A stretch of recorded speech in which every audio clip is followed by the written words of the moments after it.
Thank you and welcome to the very first Advocacy Cafe chat for 2022 Advocacy Month. My name is Emily Taylor. I am the Vice President of Advocacy and Engagement for SolveME, and I'm happy to be your MC this afternoon. I'm so thrilled to welcome you all. If you're not familiar with the Advocacy Cafe chat, this is our very first one, and it's a new item we're hosting this year for Advocacy Month. It's a recap at the end of each week, hosted by our three incredible advocates from three different chronic disease illness communities, and each one will bring their unique backgrounds and talents to our conversations every week. First, I'm pleased to introduce Sarah Ramey, a musician and writer who's been featured in the Paris Review, NPR, and too many others to name.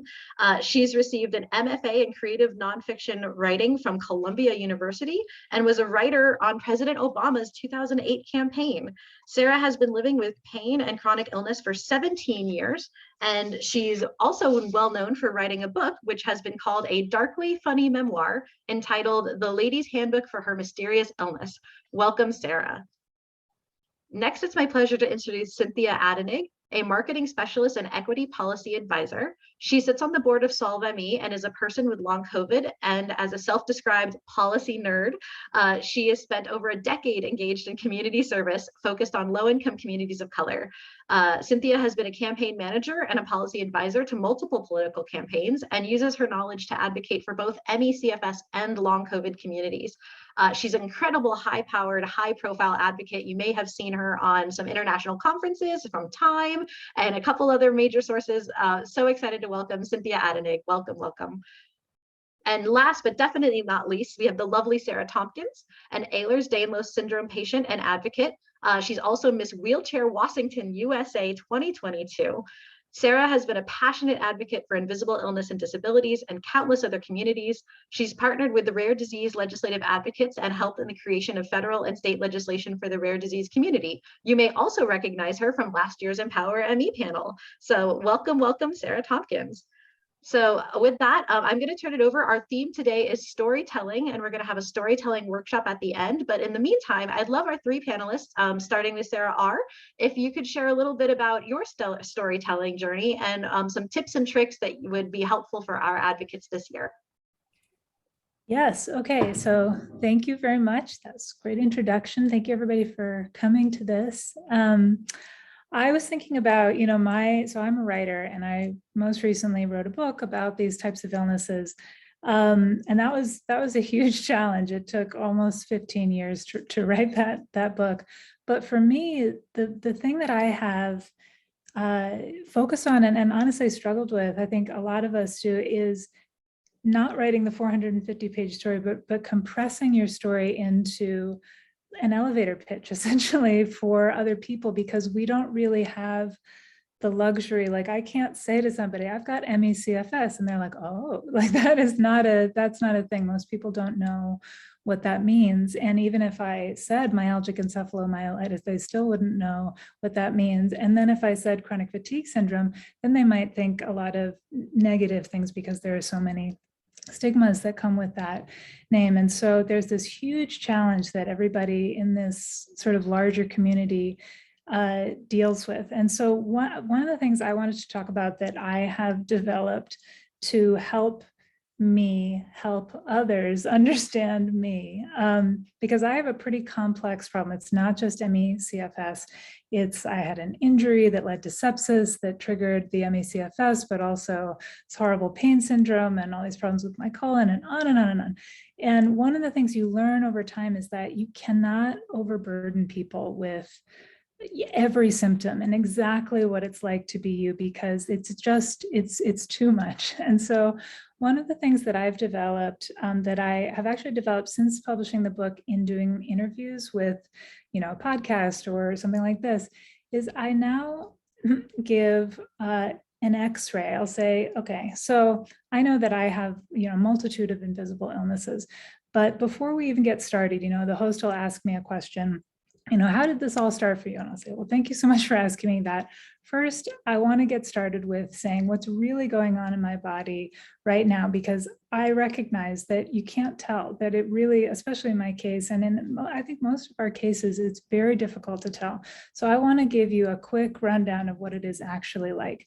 And now, caveat, not what it is actually like every single symptom, every single thing I felt today, every single thing I'm feeling, but just like the big bullet points. And so in my case, I've broken it down to number one, I've got ME/CFS, which so I always try to say something that the audience may have experienced themselves, just so that they can relate to it. Because if you get too kind of poetic or too esoteric in the way that you're describing it, people kind of can't latch on. And so I always just say, it's more complicated than this, but essentially it feels like having the flu 100% of the time. And there are different levels of severity. Sometimes it's extremely bad, sometimes it's more mild, but that feeling of feeling run over by a truck and your muscles aching 100% of the time, that's number one. Number two, I live with something called complex regional pain syndrome. This feels like if you've ever fallen off a bike and scraped all the skin off of your hands, it feels like that. In my case, and then maybe poured in a little lemon juice. It's this burning, horrific pain. Complex regional pain syndrome is the number one most painful pain syndrome that exists. In my case, it's in my vagina, my bladder, my abdomen, and my spine, 100% of the time, which you can't see. And that's number two of an invisible problem. And then number three, the injury that caused all this for me also damaged my colon. And I have essentially a colon that doesn't work. And so I have an ileostomy, which is like a colostomy bag. It's an external bag for your poo, which you also can't see. And so those are three. That is not everything that I deal with on a day-to-day basis, but that gives you a sense of what we're dealing with when we talk about invisible illnesses. Invisible illness doesn't mean mild. Invisible illness can be well over the line of, big, bad, scary, horrible disease.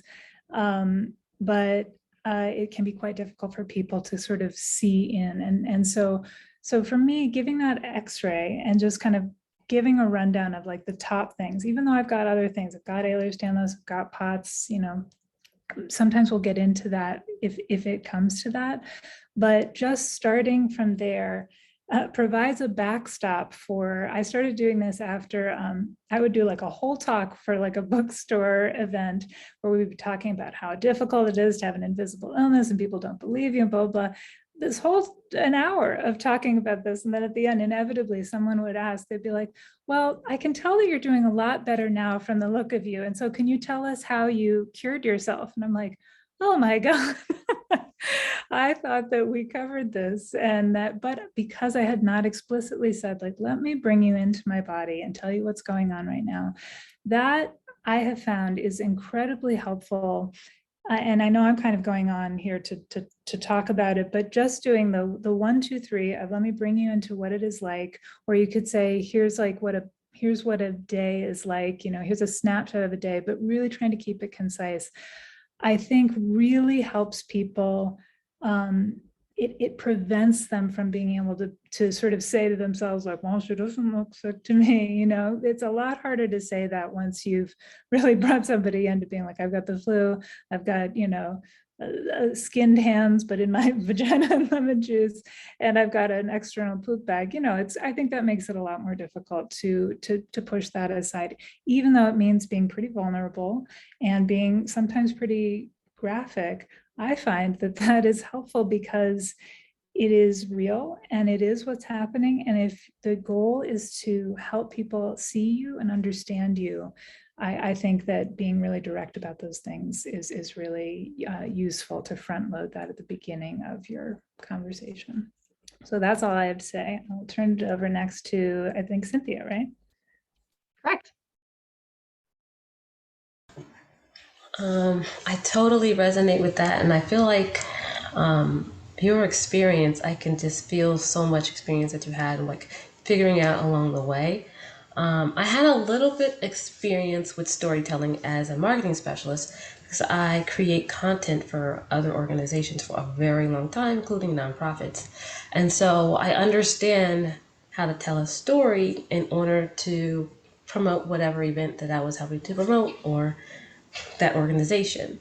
And so when I got long COVID, it was pretty easy and natural for me to do that because I already understood just the basics. You want to connect with people, you want to meet them where they are, and you want to know your audience. And so one of the things that I understood early on is knowing your audience.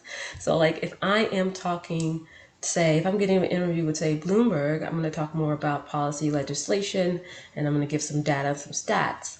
But if I'm talking to an audience that is, say, at a medical conference, then I can go ahead and throw out things like MECFS, MCAS, EDS, and no, I don't have to go over those acronyms.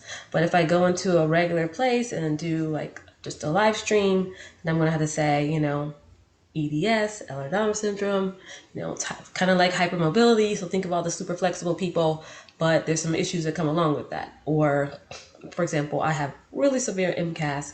And so the best way I found to explain it is that imagine if you had the potential to have an anaphylaxis reaction to air, water, and food every day, all day, and it shifts every day.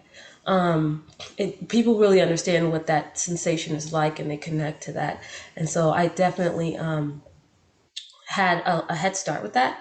But I think what has really, really helped me is the MECFS advocates that kind of like adopted me. Like after I did the Washington Post story, they adopted me and they were like, we want to help you. We want to help you tell your story. We want to help you in every way. We want to help you get better. And so they actually have worked with me on what I should add, what they know from 30 years of advocacy, that should be in a story so that it resonates and connects as well as it possibly can, and understand important things that people are going to understand, and even how to do things plainly. I, especially as a woman of color, have certain experiences that I'm not used to explaining because I assume that people know what I mean when I say I was drug tested. But I learned just from them coaching me was that I don't need to just say I was drug tested. I was drug tested for illicit drugs while displaying symptoms of long COVID. That's totally different. And then also to say like, and it happened several times and only in one specific hospital, even though I present the same way in different hospitals, those hospitals did not. So knowing when to give that extra bit of information and then knowing when to pull back. And of course, when I have long COVID, so I have so many symptoms, and not everyone can relate to those symptoms, especially if they're not general symptoms, like something like my frontal lobe inflammation that I feel. Very few people are going to understand what I mean when I explain how that feels, because I didn't even know what I was explaining until someone who had the same symptom, they were like, oh, that's called frontal lobe inflammation. I was like, really? Okay, I never knew. Thanks. I didn't know I had a name. Or like intermittent paralysis. I know I can talk about intermittent paralysis with a group of people that have MECFS because they have experienced that and others have experienced that too, or some with long COVID. But if I'm just talking to the general public, they're gonna be like, what is intermittent paralysis? How did you get paralyzed? Is it your spine? Is it whatever? So yeah, for me, I always start with knowing my audience and really trying to find a way to connect with them, person to person, human to human. And your background really, your background really kind of guides what things really connect to you. So if I say something like, oh, when I was in the hospital, the nurse intentionally did not split my potassium so that it was running really high and increased my pain. Most people are not going to know that because not a lot of people end up with low potassium. But if I'm at a doctor or a medical conference, they're going to like, oh yeah, we know you're supposed to, split it up, slow it down, give you an ice pack, see how comfortable you are, check in on your time. Medical professionals, they all know that. That's like pretty standard, but the average person isn't going to know that. So a lot of times I won't explain like even that story, even though it's a really touching story. I just save those stories for the appropriate spaces where I have the least amount of background that I have to give in order to get people to connect to what I'm trying to say and my experiences and eventually get to the end, which is your ask. You really should have an ask at the end, like what should people do? It's one because you don't want people to hear you and be like, oh my God, it's terrible. And then they feel helpless. They're thinking in their minds like, hey, I wanna I wanna help, but what do I do? So definitely keep that ask at the end. And so, yeah, those are the things I've learned.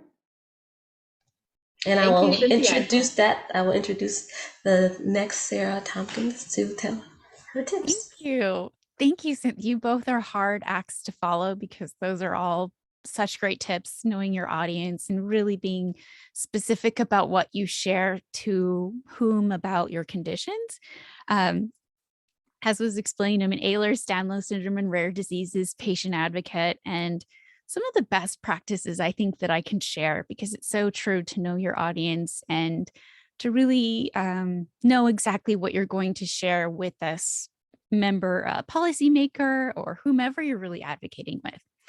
And something that I've had success with is really knowing that you are the expert of your experiences, regardless of whatever. Maybe they're different from your patient population. Maybe it's different from a lot of other patients you know with these conditions. That's okay. It's still your experience. And it's still just as valid to share that, if not more so, because we need to show that there's such a diversity and spectrum of different symptoms, of intensity of illnesses, of different conditions that are diagnosed with. And so when speaking to my policymakers, I really like starting out by saying, Ehlers-Danlos is a connective tissue disease, but I'm very privileged to be able to travel and advocate. That is not always the case with my patient population. I've been blessed to have incredible coverage of insurance that has allowed me to have over 50 joint and GI stabilizing surgeries throughout my shoulders, hips, elbows, wrists, toes, hands, fingers, the list goes on. But you wouldn't know that looking from me. And so sometimes I'll say, I'll have had this joint surgery, but it won't be my last. I'll need that again because that tissue is frail and I'll probably have to have the exact same surgery again. And it actually was in one of my meetings with Representative Adam Smith in sharing about my joint surgeries and how I'd recently had a hip surgery that we realized we shared a hip surgeon. And so although he said initially in meeting that he didn't understand Ehlers-Danlos syndrome or hypermobility or really what my life was like with these issues, once I connected that hip surgery that he had, he could place that's an all over the body thing. And sometimes I'll say, and my skin is super stretchy, as you can see. So imagine my entire system is affected by that stretchiness because it's every single system of the body that's impacted. And that being a full-time patient, I am very privileged to have the support of loved ones, friends, family, community, and all of these support people that make my advocacy possible. But when you're a full-time patient, that is a very difficult endeavor. And I think that by connecting these stories, even though I did not have a specific ask at that meeting, I asked for support in the NIH and FDA. And then later, when I did have a specific piece of legislation like Cures 2.0 or long COVID, I am able to mention exactly that. And they're able to connect my face, my story, my patient community with that. That makes it so much powerful because sometimes they only get 5 to 10 minutes to review these pieces of legislation. And they go a lot by who else is supporting them and who else is attached to the legislation, not necessarily what's in the legislation itself, especially if they're unfamiliar with these topics. So really by sharing your story and being authentic, if you don't know something, it's totally fine to say that. In fact, I use that as an opportunity. I say, you know what, I don't know the answer to that, but I have people I can reach out to and I would love to follow up with you with that information. And it just provides more of an opportunity to create that relationship. So it's just really invaluable having you all to share your stories because you have no idea how powerful it is. And hopefully having your experience shape legislation and policy that will be a different outcome for a patient that comes behind you in a similar circumstances. So we're really lucky that we're all working together because there's power in numbers. And the more of us that advocate, there's no wrong way to advocate. And by sharing your story and experience, you're doing a tremendous, great cause to help not only our disease populations, but I think all chronic illness disease populations. Thank you so much. Thank you so much, Sarah and Cynthia, for sharing your stories. Your tips and tricks have been super helpful. So with that, we're going to round out the edge of this presentation and bring it into the whole community for us to have a dialogue. So give me just a moment while we make that transition.